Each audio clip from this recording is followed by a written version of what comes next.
A Bibione le prime luci della mattina illuminano i resti ancora fumanti di quello che fino a poche ore prima era un magazzino edile di ferramenta di 1 migliaio di metri quadri, ora distrutto in poche ore dalla furia delle fiamme.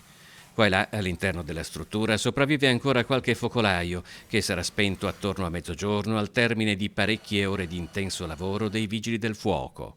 In Via del Sole l'allarme è scattato alle 5:30 del mattino. All'arrivo dei vigili del fuoco l'incendio aveva già raggiunto ampie dimensioni. Per domarlo sono dovute intervenire diverse squadre di pompieri arrivate da Portogruaro, Lignano, Latisana, Udine, Mestre e Pordenone, con 4 autopompe, 3 autobotti, di cui una chilolitrica, un'autoscala, il carro NBCR, nucleare biologico, chimico, radiologico, in totale 26 operatori coordinati dal funzionario di guardia. Nessuna persona è rimasta ferita, ma i danni sono ingentissimi. Tutto ciò che si trovava all'interno del capannone e gran parte dell'esterno è andato completamente distrutto.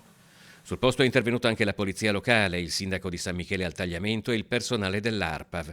Le cause dell'incendio sono ora in corso d'accertamento da parte dei tecnici dei vigili del fuoco.